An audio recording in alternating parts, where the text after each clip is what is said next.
मैं अजयगढ़ बाड़ी धौलपुर ज़िले का रहने वाला हूँ और पिछले 25-26 सालों से डाक टिकट, मुद्रा, कॉइन्स का कलेक्शन कर रहा हूँ।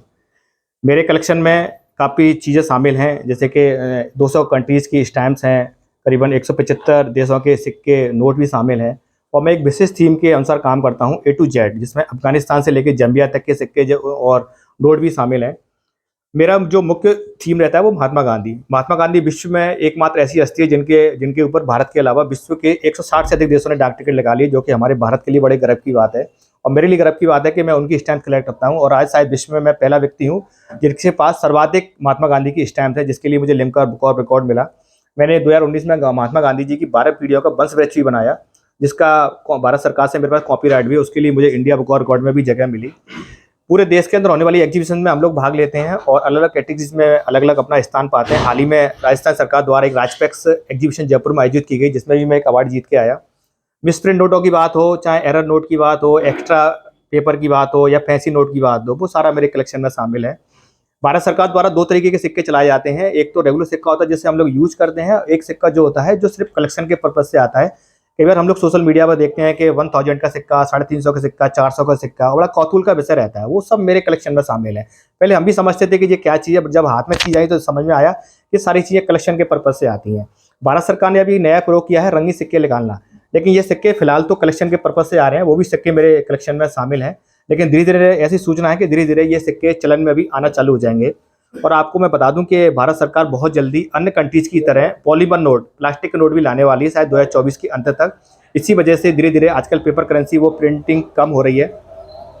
मेरे पास एक कलेक्शन है प्राइड ऑफ इंडिया कलेक्शन, जो कि पूरे वर्ल्ड के अंदर मात्र 7,500 लोगों के पास है। यह कलेक्शन 3 कंट्रीज के कोलोब्रेशन से बना, इंडिया, लंदन और स्विट्जरलैंड।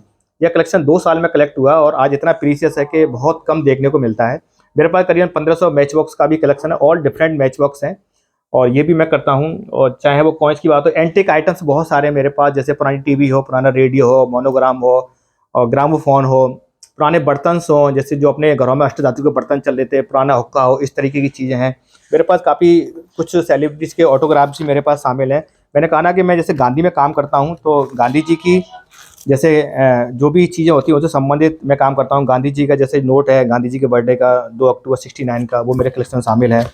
गांधी जी के जो पपुत्र हैं तुषार गांधी जी, उनसे मेरी वार्तालाप होती रहती हैं और उन तक भी मैंने जो अपना फैमिली ट्री पहुंचा दिया, उनके भी ऑटोग्राफ मेरे पास हैं। गांधी जी अपने टाइम में 3 अखबार चलाते थे, 3 अलग लैंग्वेज में, इंग्लिश, गुजराती और हिंदी। वो तीनों ओरिजिनल अखबार भी मेरे पास हैं उनके। महात्मा गांधी जी ने जो दांडी यात्रा की थी और जिस नमक पर जो टैक्स लगता था, उस टैक्स को खत्म करने के लिए उस टैक्स की ओरिजिनल रसीद मेरे कलेक्शन में शामिल है। 1901 की डीडवाना की, वो काफ़ी देखने लायक चीज़ है, वो मेरे कलेक्शन में शामिल है, उसकी ओरिजिनल रसीद है। और गांधी जी से संबंधित जो भी चीज़ है वो सब मैं कलेक्ट करता हूँ और मेरी इच्छा है कि मैं बहुत जल्दी धौलपुर के अंदर एक म्यूजियम स्थापित करूँ कि आने वाली पीढ़ी उस म्यूजियम को देखे और समझे कि ये ओरिजिनल रसीद जो जिसकी मैं बात कर रहा था, ये ओरिजिनल रसीद है 1901 की डीडवाना से कटी हुई। इसी टैक्स को ख़त्म करने के लिए गांधी जी ने 24 दिन की दांडी यात्रा की। और मैं ये चाहता हूँ कि आज ईमेल, व्हाट्सएप का ज़माना है, नए बच्चे जानते नहीं है कि क्या पोस्ट ऑफिस है, क्या पोस्ट कार्ड है, क्या चीज़ें हैं। इसके लिए हम वर्कशॉप भी करते हैं अलग अलग स्कूलों में जाके और बच्चों को free post card, tickets distribute करते हैं, जिससे उनमें एक हॉबी की भावना जागृत होती है। क्योंकि हॉबी एक ऐसी चीज़ होती है जो इंसान को जिंदा रख सकती है, तनाव मुक्त रह सकती है। कोरोना का जो टाइम था बड़ा डिफिकल्ट टाइम था, लेकिन मेरे लिए काफ़ी अच्छा समय रहा कि मैं पूरे टाइम अपने कलेक्शन में लगा रहता था, मेरा समय भी स्पेंड होता था और मैंने अपना सारा काम भी, जो पेंडिंग्स काम थे जो वर्किंग टाइम में नहीं हो पाया, वो मैंने सारे कंप्लीट किए। कलेक्शन एक अच्छी धरोहर है और मैं तो कहूँगा सब लोग करें, किसी न किसी क्षेत्र में कुछ ना कुछ करते रहें। बहुत बहुत धन्यवाद।